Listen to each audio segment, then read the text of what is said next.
there, it's Darcy Sullivan from the Clinic Marketing Podcast and Propel Marketing and Design. Before we dive into today's episode, I'd like to take this opportunity to invite you to a brand new, limited time, on-demand webinar called How to Dominate Google Search, Google Maps, and AI-driven search results. This is designed just for clinics. In just 1 hour, you'll get a roadmap for boosting your online visibility, making sure people near you find your clinic first, all without paying for ads. You'll also walk away with a free patient-centered SEO action plan. If you've ever felt buried in the Google results or puzzled about how to rank higher for your targeted keywords, this webinar is for you. Register now by visiting propelyourcompany.com/learn or grab the link in the show notes. Do you still need to have a blog on your clinic website? This is the question that we're answering on this episode of the Clinic Marketing Podcast. Right now, we're in this really weird transition period online. We have AI searches, AI overviews, which are answering questions directly inside of Google. We have short form videos, which are dominating social media. Patients expect instant answers, and more people are searching differently online than they even did a year or two ago. So naturally, a lot of clinic owners are wondering, do blogs even matter anymore? Or are blogs simply becoming a relic of the 2010s? And honestly, I understand why that question keeps coming up. But today, I want to talk about what's actually happening, what the data is showing, what I'm seeing from real clinic websites, and why blogging is not dead, but it absolutely has changed. Because practices with active blogs still receive significantly more patient inquiries than those without. And in many cases, blog content is still one of the biggest long-term SEO and authority builders a clinic can have. Hello, and welcome to the Clinic Marketing Podcast. I'm your host, Darcy Sullivan from Propel Marketing and Design. Today, we're talking about whether clinics still need blogs, what type of content is actually working now, and what clinics should stop wasting their time on. Because I think the conversation around blogging has become very extreme. We hear one side where people are just saying, just use AI and publish constantly. And on the other spectrum, people are saying blogging's dead. But the reality is much more nuanced than that. And if you own or market a clinic, understanding that difference matters a lot. The reason this conversation exists is because the search landscape has changed dramatically. We now have Google AI overviews, ChatGPT, Gemini, Grok, Claude, voice search, zero-click searches, short-form videos everywhere, and patients expect immediate answers. A lot of healthcare searches are now answered directly inside Google before someone even clicks a website. At the same time, platforms like Reels, TikTok, YouTube Shorts have trained people to consume quick visual information fast. So clinic owners naturally wonder, if patients are watching videos and AI is summarizing answers, why would anyone read blogs anymore? But here's the important part. Organic searches online still drive a huge percentage of healthcare website traffic. Patients are still searching Google first when they want answers, providers, treatment options, especially for symptoms, chronic pains, conditions, treatment comparison, and local providers. That is what they are searching for. And healthcare is what Google considers a YMYL, your money or your life category, meaning trust, expertise, accuracy, and authority matter more than almost any other industry. That's where strong content still plays a major role. Blogs are not dead, but low quality blogs absolutely are. This is probably the most important distinction in this entire episode. Blogs are not dead. Low quality blogs are. And honestly, a lot of clinics still have content strategies built around outdated SEO advice, like publishing short articles every week or writing for keywords instead of patients, using generic AI-generated content, repeated city pages, and fluffy articles that have zero real value. That type of content is becoming less effective every single year. Google's helpful content system and AI-driven search experiences are getting much better at identifying that cruddy content. And patients are getting better at recognizing it too. If your blog sounds robotic, generic, or interchangeable with 500 other clinics, it's probably not helping much at all. But helpful educational content, well, that still works extremely well, especially in the healthcare industry, because healthcare decisions are trust-based decisions. Patients want to feel understood, educated, reassured, and confident in the expertise that you're bringing to them. A strong content plan helps build that trust before someone ever even books with you. So let's talk about why blogs absolutely still matter. They build topical authority.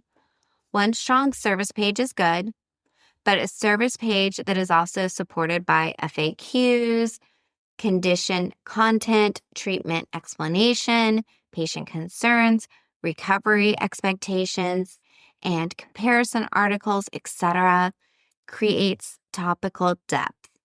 That helps Google and AI systems better understand your expertise, meaning they'll showcase part of your information from your website in those AI searches based on the detailed content that you have on your website. They help you rank for specific searches. A lot of patient searches are incredibly specific now. Things like sports chiropractor for runners, physical therapy for vertigo, adult ADHD assessment near me, or things like help me pick the best chiropractor near me who provides a specific treatment. These are high intent searches, which means if they align with the services that you offer and the conditions you treat, you want to make sure that you show up in the searches. And blogs are often what help clinics rank for those larger, more specific searches. They also support EEAT. If you haven't heard of EEAT before, EEAT is Google's EAT principle, which includes experience, expertise, authoritativeness, and trustworthiness. And healthcare content written or reviewed by real clinicians helps reinforce those trust signals. Honestly, some of the best performing clinic content today sounds less like a textbook and more like confident, caring clinicians explaining something to a patient. So we're not looking for something that is it's such an expert level that it sounds like a textbook. We're looking for content that sounds the way you talk to your patients. And this type of content becomes a content multiplier. Now, this one's huge. See, one strong blog post can become multiple Instagram posts, a YouTube short. It can become email content, FAQ content. You can use it for a Google business profile post. It can become podcast topics.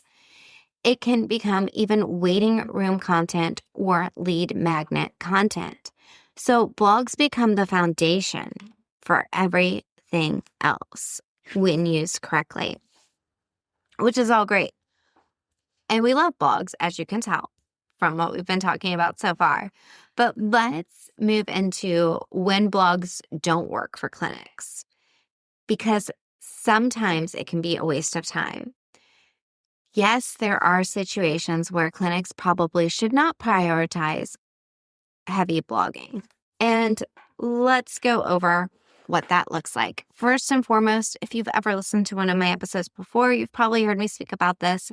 But before you dive into blogging, I'd like to suggest that you make sure that your website is set up properly, that you have core pages on your website built out. And in today's show notes, we'll link some resources to some specific episodes where we dive into what content should be on your website before you even bother blogging. But, you need your homepage to be in high order. You need your services highlighted on specific pages on your website before you even dive into blogging. Another instance when you should avoid blogging is if you're just going to use generic, low effort content. Publishing content just to say that you're being active does not work anymore. And honestly, it can hurt you. And we've seen this happen where clinics are posting just very generic blog posts that are exactly what 500 other clinics of their type are posting, and it gets you nowhere. Another time when blogging can get you in trouble is related to technical SEO. So even if you have good blog content, if your website loads slowly, your pages are not internally linked correctly, you're missing some schema markup, or you're creating a bad mobile experience, then creating blog posts, it's like building a castle on quicksand. It's just not going to help you in the long run. Now, if you feel like you are having some issues with your website, please feel free to visit propelyourcompany.com and book a discovery call if you have that issue. Now, another issue that we see is often when clinics are overly focused on search engines and they're trying to write for search engines instead of patients. And always, always, when you blog, you want to make sure that you are first focusing on your patients and then optimizing for search engines. And then this last example of when blogs really aren't needed. If you live in a very, very small town and your clinic relies solely on referrals, then you can skip blogging. But I'm guessing that that's not the type of person that is listening to this episode. But if that is you, then you've got other areas and ways to grow your business referral based that typically work better. Now, let's talk about the recent shifts when it comes to blogs, because one of the biggest shifts is this: blogging today is about strategy, not volume. And I always get asked this so many times when clinics are like, well, how many blogs should we be writing every single month? And really, it's on a case by case basis. I would much rather see a clinic publish one or two excellent educational pieces per month rather than them push out rushed AI-generated content. The clinics seeing the best results right now are focusing on patient questions, service support content, topical authority, quality over quantity, human experience, and they're repurposing content everywhere. And they're structuring content better too, because patients are skimming content. Now, one of my favorite episodes from this podcast, which will include in the show notes, is about a structure of the blog and the way you should structure blogs. And a couple things to note is you need strong headlines, bullet points, make it easy for people to scan, including visuals makes it more enticing for people. And then also having clear calls to action. That really helps increase the ease of somebody reading a blog.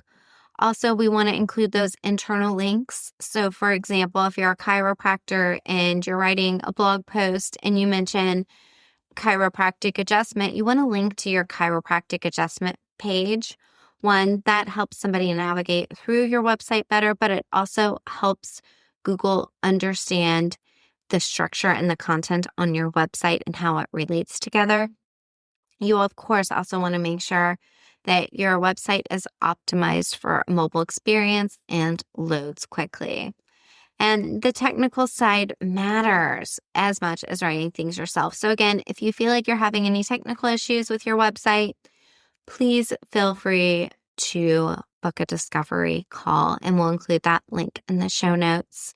So here are my recommendations for clinics and blogging this year and what I would focus on.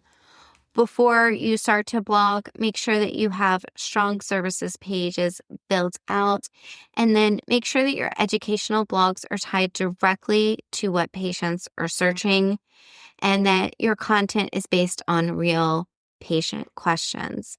And honestly, one of the best places to get a blog post idea is from your front desk team. You can ask them, what questions do patients ask over and over? That content is golden.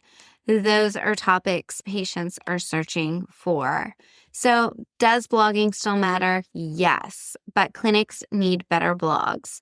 Not endless generic content, not keyword stuffing, not robotic AI articles written just to publish something. The clinics winning with content today are creating material that feels helpful, trustworthy, educational, and human. Because the best clinic blogs don't sound like a textbook or like they were written by AI. They sound like a confident clinic helping their next patient understand what to do next. Again, if you need any additional assistance with your SEO or website visibility online, please book a discovery call by visiting propelyourcompany.com. And if you enjoyed today's episode, please make sure to subscribe to the Clinic Marketing Podcast for more episodes to come, and share this episode with anybody you think will find it helpful.